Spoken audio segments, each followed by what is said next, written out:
We have the secret ingredient to building nuclear that we have been missing for half a century. Nuclear gains through economies of repetition. What hurt nuclear also killed a bunch of coal plants at the same time. The amount that nuclear provides to the grid will not increase for the next decade. If it's being built to solve safety, don't bother. The safety problem's already been solved. Everybody who works at a nuclear plant is a control freak, because that's what it requires. There has been no country on this earth that has ever built a nuclear plant without some sort of government involvement. If they're telling you it's going to be cheap, they either don't understand what they're doing or they're not being real with you. And either way, that's a big red flag. There's no renaissance until something hooks up to the grid. Welcome to The Diligent Observer, the first podcast exclusively focused on helping angel investors make better bets. I'm your host, Andrew, and today I'm excited to share an episode from our first deep dive season focused on angel investing in nuclear energy. When three respected VCs mentioned nuclear on this show within a month late last year, I realized that something unique was happening. So I've spent the last 90 days going deep, interviewing nuclear experts, analyzing deals, and just trying to understand what this all means for angel investors. Over 5 episodes, we'll explore what works, what doesn't, and why through conversations with some of the most experienced voices in nuclear energy. The season will culminate in the release of the Nuclear Energy Investing Playbook, which you can pre-order today using the link in the show notes or get it completely free by subscribing to The Diligent Observer and referring at least one friend. My guest today is Emmet Penny, a nuclear energy analyst and host of the Nuclear Barbarians Substack. What makes Emmet fascinating is his depth of historical knowledge, combined with a clear-eyed view of nuclear's economic fundamentals. In this episode, we explore why electricity demand growth, not policy or climate, is the real driver of nuclear's future, examine what actually killed the industry's momentum in the 1970s, and learn which SMR companies he believes will succeed, even if perhaps they shouldn't. I hope you enjoy learning from Emmet as much as I did. Emmet, thanks for being with me today. Pleasure to be here. Okay, so Emmet, I'd love to start with a really fun question, and that is, what is exciting to you right now in the nuclear energy space? So right now, what's exciting in nuclear actually isn't all of the companies that are debuting new technologies or companies that are trying to capitalize on our existing supply chain, like the nuclear company, or the fact that we just built our first stem to stern reactor set in Georgia for the first time in like half a century. None of those things are the most exciting part about what's happening in nuclear. What's exciting about what's happening in nuclear is that we have the secret ingredient to building nuclear that we have been missing for half a century, which is an increase in electricity demand. That was the thing that really killed nuclear, right? So we might talk about some history here. It's not that there was a meltdown at 3 Mile Island in the late 70s that freaked everybody out, even though no one got hurt. It wasn't even the inflation of the 70s, though that hurt it. It wasn't new regulation, which was very burdensome, which also debuted in the 70s, that hurt nuclear. It did. It could have survived all of those things, I claim, if demand growth for electricity continued at the pace it was going, as it had been for the 2 to 3 decades before the 70s, which was steadily between 5 and 10% per year for almost 30 years. And that's because it allowed utilities to justify investments in big power plants. Because they would say, we need a big power plant to generate a lot of electricity, and it will be so efficient that your bill won't go up that much because you'll get so much more power, so much more cheaply. Once that business case died, it stopped making sense for any utility to remain invested in building nuclear power plants. Once demand growth plateaued, as it did from like the 70s till just about now, for the most part, once that demand growth disappeared, the business case fell apart. Now, all the other things were really difficult. The public relations stuff, that handling stuff on the regulation side, having a new technology that almost wasn't ready for prime time when they were building it. So cost overruns and stuff kept cropping up. All of those things were really painful. But if no one needs more power, then you can't really build any new big power plant because what hurt nuclear also killed a bunch of coal plants at the same time. So say more about what actually killed it. Like 4 to 5, 10% growth year over year for a long time. That was kind of the expectation. Mhm. What changed? Yeah, so a few things changed.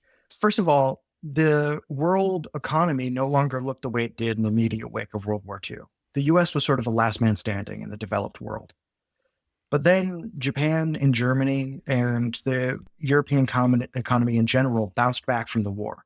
So suddenly, the US wasn't the only major nation with a manufacturing base competing on the global stage. And we also started to see things like offshoring begin to happen. And so you're losing a lot of power demand like that. We're also just starting to see, like, this is sort of my pet personal theory, that we hit a level of growth at a speed that was really just generally hard to maintain. So once you get to a certain point, it's actually hard to keep the growth engine going at that rate.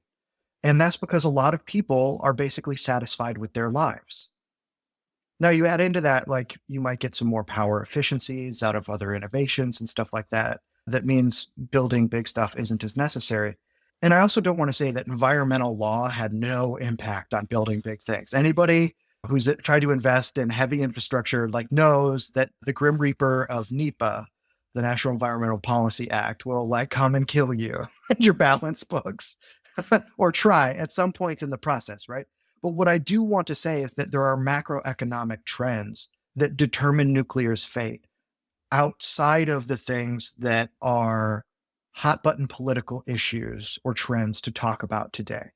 So, one reason to be excited about nuclear, one thing that makes me excited about nuclear is that the macro trends for the US are in line with what can be a good environment to justify building new nuclear, right? So, it's not climate, it's not necessarily that we have cool new technologies to debut. It's that we literally need to keep the lights on and we need to maintain our standard of living. So it sounds like a situation of rising tide lifts all ships, macro demand for energy is Mhm. increasing. And so the outlook for most sources of energy theoretically would be positive based on that trend. Yeah, and electricity for nuclear in particular, because that's where it's mostly used. Now, we have some stuff in the advanced reactor space that, because of its ability to generate process heat, is going to be good for chemical companies to use and stuff like that as part of their industrial processes. So there's a memorandum of understanding, for all it's worth, I think right now between X Energy and Dow Chemical for their bespoke reactor type that is big on generating process heat. And because energy is, and well, which I mean broader than electricity, so process heat included in that, is so necessary for chemical companies, they have a more vested interest in making sure they have cheap, clean base load, right? So what I mean by that, it's like non-intermittent, on all the time power that can supply that for them, because big fluctuations in price or something like that can really screw up their day or their quarter. So, I mean, broad brushstrokes, the numbers I've been seeing are that nuclear represents 15 to 20% ballpark Hmm. of kind of the total energy, which is incredible given that we have like 100 reactors active in the country. Hmm. Is that expected to continue? Like, talk me through what you see as the next few years. This demand for energy grows. All of the other methods of supplying it are also growing to fulfill that demand. How does the current split or breakdown of the slice that goes to nuclear change over the next few years? Right. So over the next few years, it's not going to change very much. The amount that nuclear provides to the grid as to like just total capacity per year, I argue will not increase for the next decade. And the reason for that is that nobody is in a position to build anything on a timeline shorter than that. And I feel very confident in that because the last time I said that was on stage at the American Nuclear Society's Winter Conference, and the chief technical officer of Westinghouse said that's absolutely right. So I thought I was being like a troll until, until she was just like, no, that's completely correct. And anybody who's saying otherwise is just talking their book. So I would say that like people want to be really careful when people say like, oh, we've got this new design and it's going to go so much faster. First of all, we don't know what's going to happen in the regulatory environment for nuclear. We don't even know what's coming with the Trump administration. Some of that might be true. Anything that's just on paper, if it's hard tech, is going to run into unforeseen problems because it's first of a kind, which means it will come in over budget and over time. So nuclear gains through economies of repetition. Because it's so complicated to build, you need a workforce and a supply chain that matures with the technology so that familiarity can drive down costs.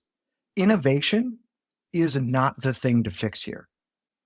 Getting reps in, and that's why the demand part is so important. It's like, oh, can you justify a fleet scale build where you're building a lot of the same type of reactor? That's the environment we want for nuclear. Not every company is offering that.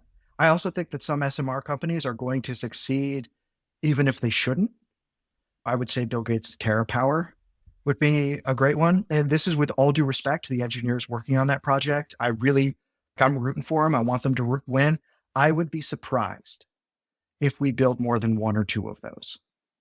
I think the reason they will survive is because Bill Gates is obscenely wealthy and he can foot the bill. And also they made the really wise decision. And this was so smart on their part. I really want to make sure I'm like not being a jerk and giving them their flowers, is they aren't making the consumers of electricity through the rate base of the utility. That's how these things usually get paid for. That's what I meant earlier about justifying these expenses. They're taking that on with themselves and some other investors. So they're taking all the risk.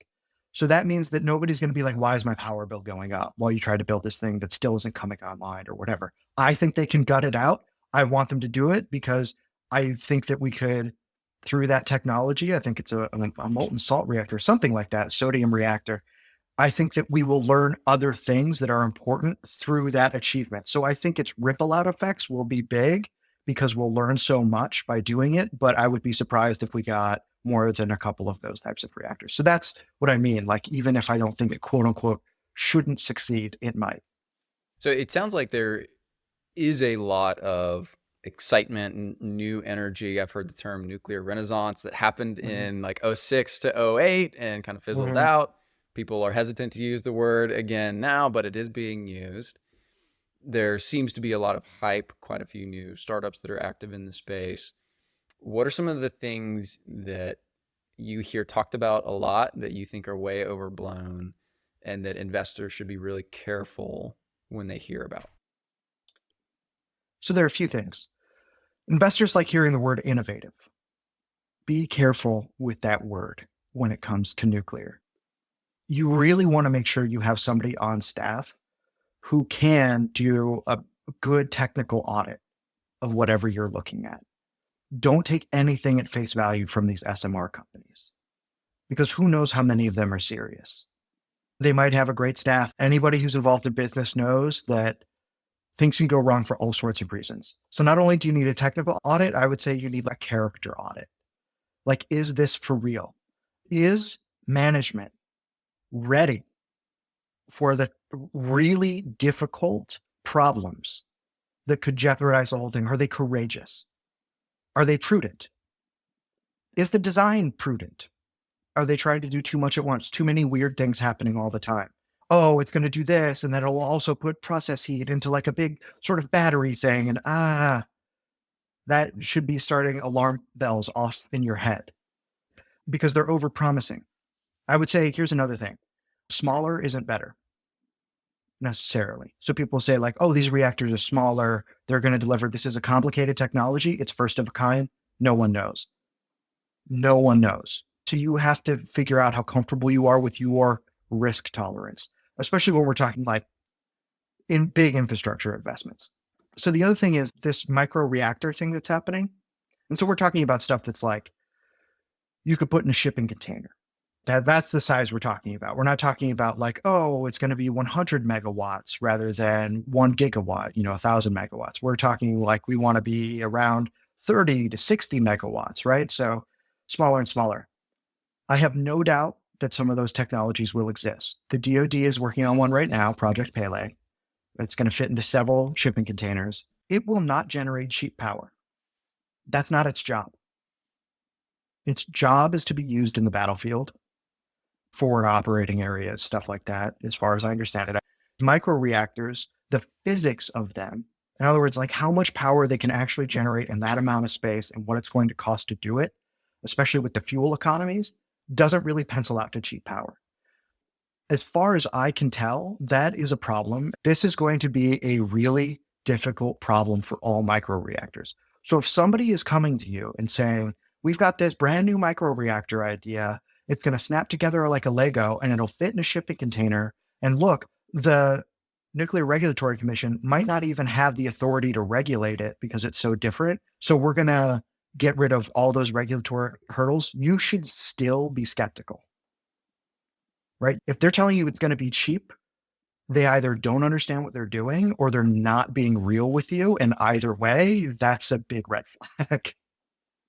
Well, just as an aside on that, one of the things that stood out to me as I just wrapped my mind around the space the last 30 days, read a couple books, listen to some podcasts, is just the scope of how much money this stuff costs and how that's Yeah. okay if the problem we're solving is not cheap, consistent electrical power generation. Like that is a problem that some of these are being deployed to solve, but like much of the original development I learned about through reading this book, billions of dollars in equivalent spend over the course of just a few years to develop a couple of test reactors. And they solved the problems that they were seeking to solve and they were proving the technology functioned. Then the evolution was, okay, now how do we deploy this in a economical scale and in a different market? Like that's super, super important. And I think a great point that you bring up is make sure that you understand the problem that a venture is being built to solve. Right, exactly. And if it's here's another thing. If it's being built to solve safety, don't bother. The safety problem's already been solved. The nuclear fleet globally and in America is the best in the world. There are no power generators safer. Like any more investments in safety stuff, you're going to get really diminishing returns on all the other things that nuclear power is supposed to do. So if somebody's like, this is the safest in the world, the big question is like, compared to what? What are the major problems in the current fleet that this person's trying to solve? This fleet that has like an incredible safety record, very few accidents, despite existing for decades and decades and decades. And even those accidents weren't fatal. What's being solved here? There is a way where safety becomes a kind of advertising in nuclear because of people's fear of it that I think investors need to be very careful of. Because it is a great way to seduce people into paying for stuff they don't need. Because not only is electricity hard to understand physically, it is what created the engineering departments at most major universities. Because it's so difficult to manage. Nuclear engineering, on top of that, adds another layer of complexity. So someone can come into your office and give you a great PowerPoint where they're breaking down all this fancy safety stuff. And it sounds super smart. And it's hard to know. I'm telling you right now, the big question is compared to what? And if there's not a solid answer to that, or if somebody's like, so Fukushima doesn't happen, Fukushima probably won't happen again. Because nuclear collaborates internationally across countries to improve safety globally. That's how serious these people are about it. Everybody who works at a nuclear plant is a control freak because that's what it requires. We want that. It's sort of like you might want a fighter pilot to be kind of a narcissist and think he's the hottest guy in the sky. You want that, like you need a certain level of that to get that apex predator performance out of it. Same thing with wanting to control everything and make sure it's dialed in, have that high safety culture with operating nuclear. We want to select for that. There are trade-offs with everything, but that's an important feature. So if I'm an investor, those are questions that I'm asking anybody who's coming to me. I don't know if that's like exactly what you're looking for, but like these are the things that set alarm bells off for me when I'm covering stuff or reading about it. That if somebody was asking me to open up my wallet for, I'd be like, okay, this is an even bigger conversation now. So let's flip that around. What are the things that aren't getting a lot of attention or aren't getting a lot of press that if somebody was in a conversation with you, started talking about, you would be like, oh my God, take my money? So the biggest one that I can think of is the nuclear company. That's just what they're called. They're new and they have I think a really great idea. And their idea is the thing that they're trying to fix for is how do you unlock the economies of repetition for building existing nuclear, which I think is one of the major problems to solve. And then how do you de-risk that? Those are two huge things. The only time other than PG&E in California getting sued for roasting a bunch of people alive, nuclear is the only reason why any utility in America has gone bankrupt because the cost overruns became so burdensome, but they couldn't afford it anymore. I mean, it's only happened like a couple times. It was in the 70s. I think it was in New Hampshire or something like that happened. Tell me the story. I'm not familiar with this. Yeah. So I can't remember like all of the exact details about it, but basically, like what happened after the 1965 blackout is that they created a bunch of power pools where they got utilities to collaborate together. And they said, we need to have a bigger reserve margin, which means like power capacity on deck for peak times, right? That meant that smaller utilities that got integrated into that system could now justify buying bigger power plants than they ever normally would because they're no longer just serving their own customers. So they have other requirements to think of. So some of them over and extended themselves into buying nuclear technology. And then once like the inflation of the 70s, the new environmental regs of the 70s, the new regulatory regs of the 70s, and then the end of the demand growth that justified it in the first place all hit at the same time, they were like, we're underwater and there's nothing we can do. So de-risking investing in nuclear, like if we look at what happened at Vogtle 3 and 4, the Westinghouse AP1000s that were built for the Southern utility in Georgia, I mean, it went what, 10 over 10 billion and something like 15 years over budget, like total, maybe 10 years. Over budget? What was the actual budget? It was like a few billion and then it almost doubled it. Yeah. Um, I don't have the numbers in front of me right now. I mean, you can Google it. You'll be able to find it. So you have to understand that's the risk appetite we're talking about for new stuff. That's what I mean. Like you need to make sure whoever you're investing in is like, we can survive this. We have the supply chain for this. We have the everything we're going to need. Okay. So what the nuclear company is doing is they're saying we're trying to get utilities that already have operator licenses and already have reactor space. This is really important. A lot of America's nuclear fleet, those plants have empty reactor spots. So you could put a new thing there. I think a lot of them were designed to have 3 or 4. A lot of them only have 1 or 2. So they already have the reactor license. So that means that it's a brownfield project. You're saying there's infrastructure already in place at many of these Mostly on the Eastern Seaboard. Yeah. where it's already set up for And the drop license in. is already there. What everybody's gun shy about is taking that leap. Even the public utility commissioners in Georgia and like the utilities there are like, unless we de-risk this, we're not buying anymore. Like we just did it, but that was terrifying and a brutal PR experience for us. And it's paid off because the nuclear plants, especially if we see this demand growth come in, are going to amortize themselves very quickly, and then they last for probably over 100 years, perhaps forever. We don't even know yet. We're still at the beginnings of this technology. So anyway, back to the nuclear company. They're getting all these people together and they're even hiring staff from the Vogtle experiment, or not experience, and from different parts of the electricity center to come together and pool money for a fleet build. And they're getting investors to come in. So it's de-risking it in case there are overruns, but they're trying to lock in those economies of repetition. So I think they're doing a lot of things really smartly. So let me make sure I'm understanding. Basically, this company is pulling people from the Vogel experience that are involved in the process of building that, some of that. and they're just raising a ton of money to go build a fleet.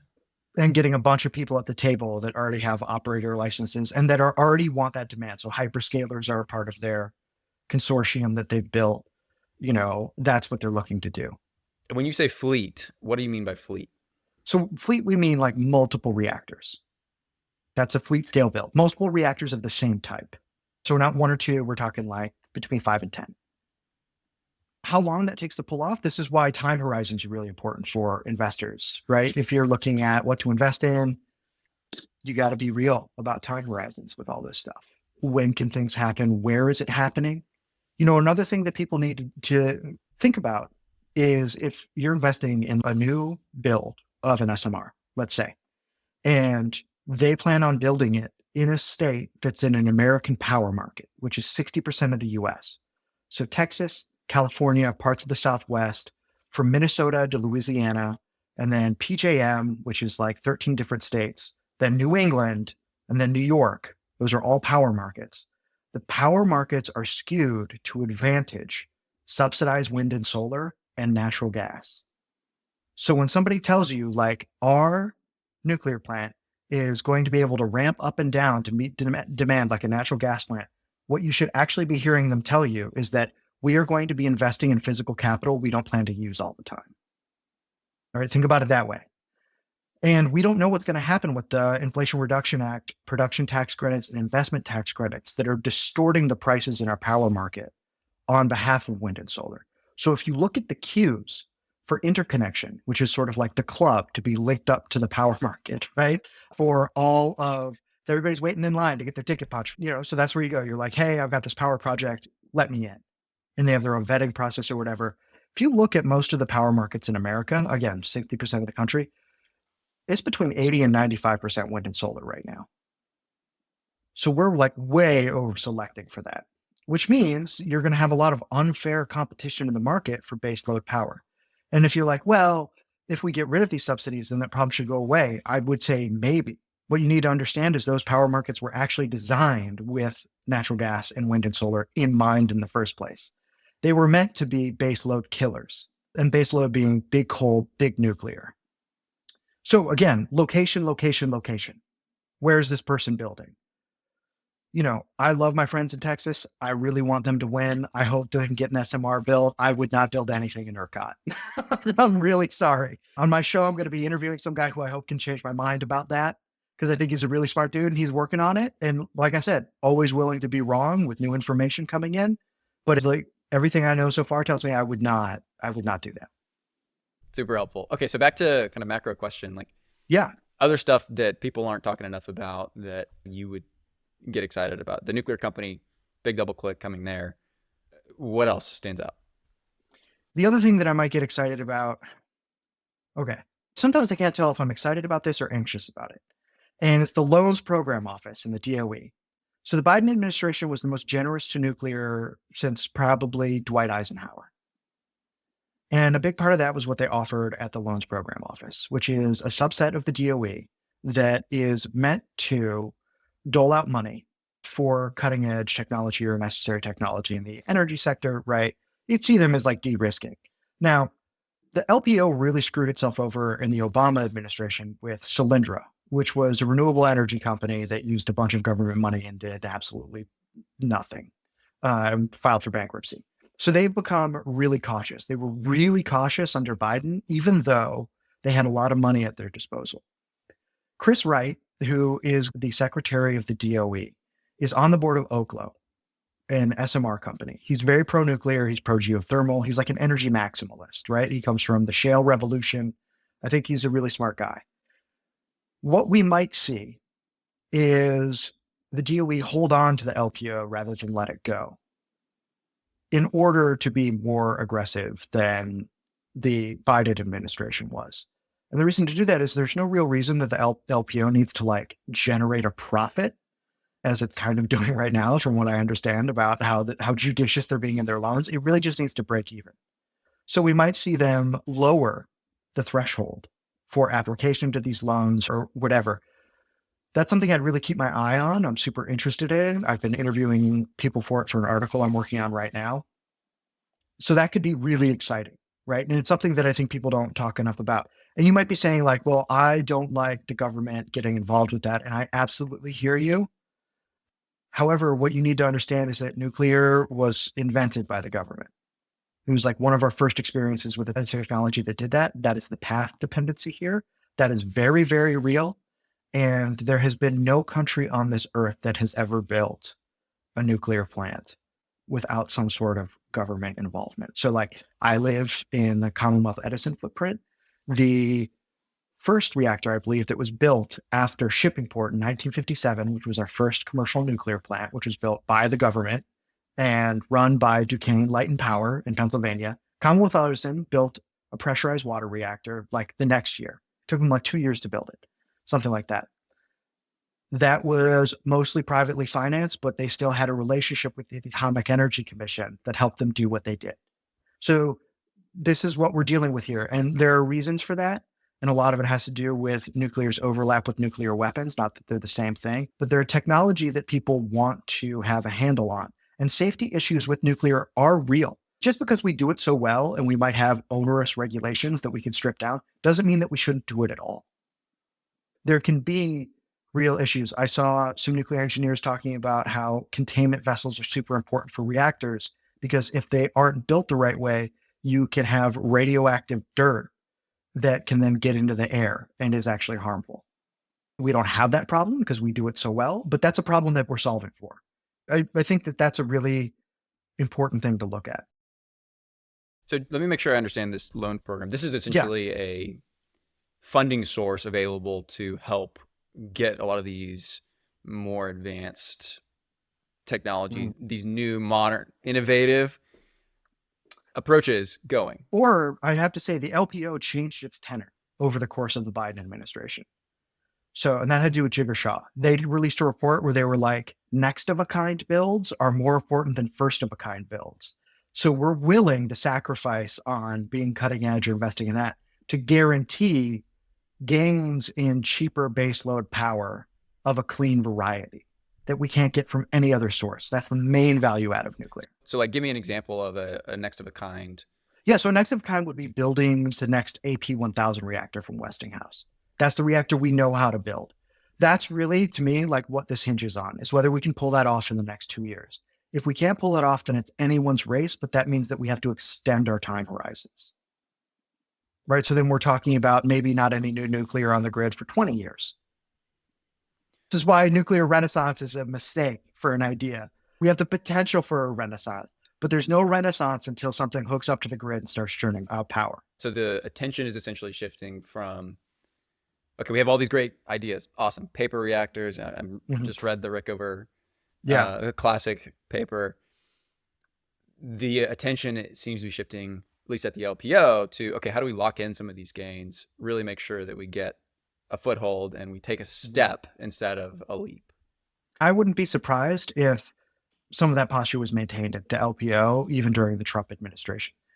That's difficult to tell. Trump is very hyperbolic. Some people read that as exciting and other people read it as lying. In politics, it's always hard to split the difference between those two things. And we also, it seems like there's a new coalition in the GOP, but nobody knows what actual form it will congeal into once it's installed in power. There's also a world where that program gets stripped. This will all be about how the transition shakes out or whatever, but I think it's a really important thing to keep an eye on. And if it's maintained at all, very exciting for nuclear. So let me ask a little bit more about political risk, because I think that's a massive part of Absolutely. any investment in nuclear, given what you just talked about. And there's a specific story that I recently came across that just blew my mind. This was the Barnwell nuclear fuel reprocessing plant. Apparently this, you may know about this more than I do, but there's this plant in South Carolina that was like $300 million of private investment to process nuclear fuel.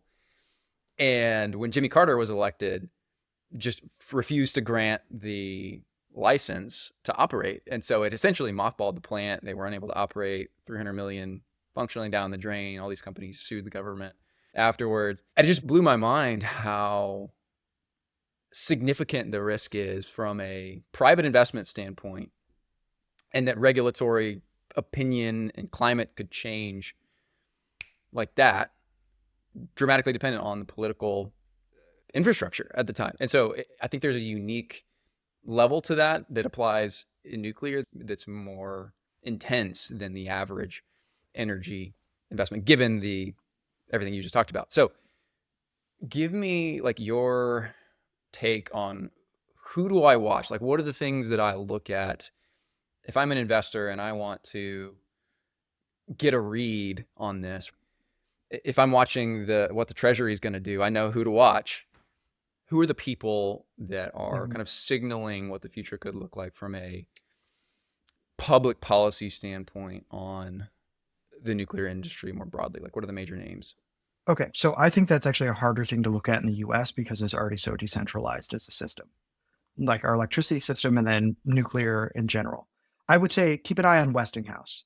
They're kind of like the pokey little puppy over here a little bit, right? They're making a lot of noise in Europe. They're making a lot of deals there. They're not really doing much in North America. I think that's a problem. So if they start saying, you know what, we're really going to get back in the game after the difficult experience and all of the stuff we had to learn and take on and even buy up brand new to make the construction of units 3 and 4 at Vogtle possible, then that's a very bullish signal for there being successful builds in nuclear because they're the ones that know how to do it at this point. Everybody else, they're trying. And like I said, rooting for everybody, don't expect a lot. Now, the other thing that I would look at, a lot of major banks are backing out from net zero commitments, including Goldman. So what does that mean for nuclear? Well, it means something really important. A lot of people don't know this, but there are a lot of banks that excluded nuclear, most banks actually excluded nuclear from green financing. No kidding. Yeah. Now, this is changing in both the Europe and the US. Last year in the fall, I was in New York for an international nuclear financing meeting where I was drowning. I was up to my eyeballs in nuclear financing data from all over the world because we were listening to people from major banks and nuclear companies talk about how this is going. So I think that banks are going to be what's really important thing. And it seems like they're getting on board. The Ukraine war had tonic effects on people's realism when it comes to energy and its necessity. That's especially felt in Europe. So I think that we are starting to see banks decouple from these renewable only commitments, which means that they will be more amenable to spending money on things like nuclear, which perhaps they didn't feel comfortable doing before because with the way ESG works or whatever, who knows where that was going to end up or how people were going to look at that or what that was going to mean for them. Now they're like, yeah, we don't care. So I think that's a really good sign for getting like durable long-term capital involved in this space. And like I said, it's not just Goldman. There are a few others. Javier, he wrote The World for Sale. He writes for Bloomberg. He was writing about it on Twitter. So if anybody, this comes out in that time, this is January 3rd. You probably did wrap an article from him at this point about it. I'm sure one's come out. But so I think that that's something to look at. So you want to look at where major banks are investing. You want to look at what Westinghouse is doing.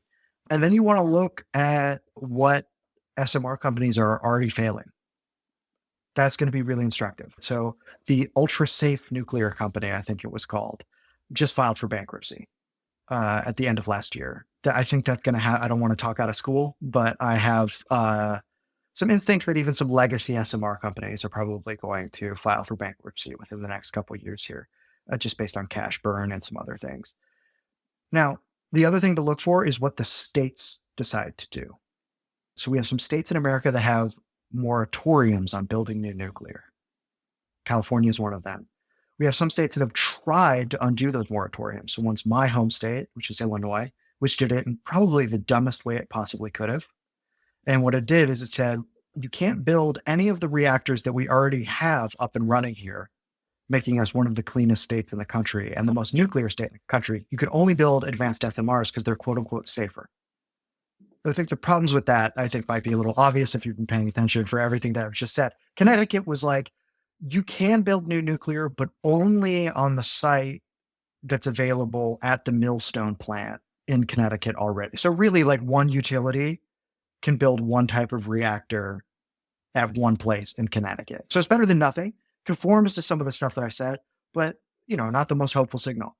There are other states, I think, that will get rid of their moratoria de facto or de jure, right? So whether it's like a lot of these moratoria are like, we need something like a national waste disposal site, which will never happen because because the NGOs that fought for those laws are also the ones that oppose there being the creation of any such waste disposal site, right? So that was their way to get a nuclear ban on the books, was to sort of talk out of both sides of their mouths.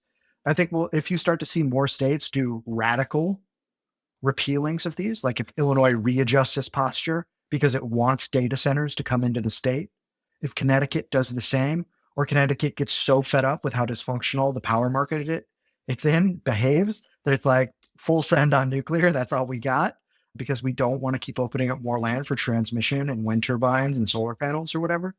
That's also a bullish sign to pay attention to. So if you have anybody working a desk and it's their job to take a look at like what's happening with state law or whatever, get that in their Google alerts so that they can see what's going on. Those are things that I would be looking at. Okay, let me change topics. Last key question. There's a lot that has happened over the last 100 years since the nuclear world really started to pick up.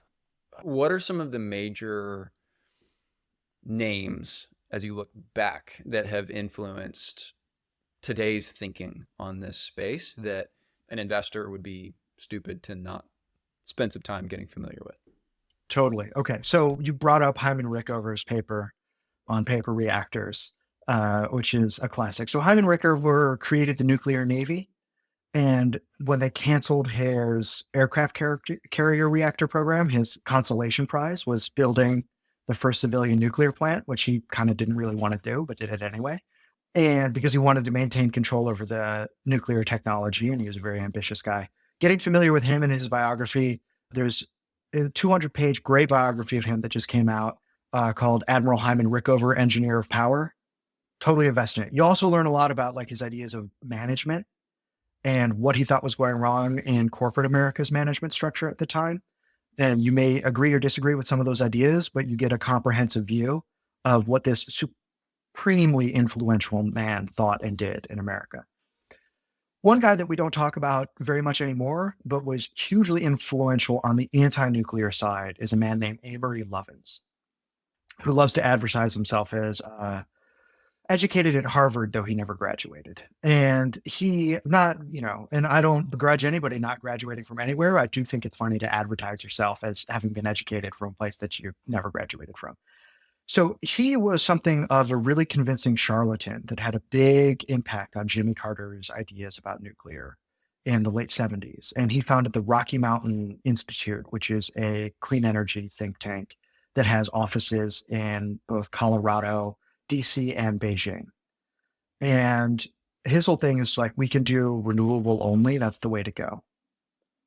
The most important thing to read from him is a brief essay called The Soft Energy Path or something like that from Foreign Affairs in 1976.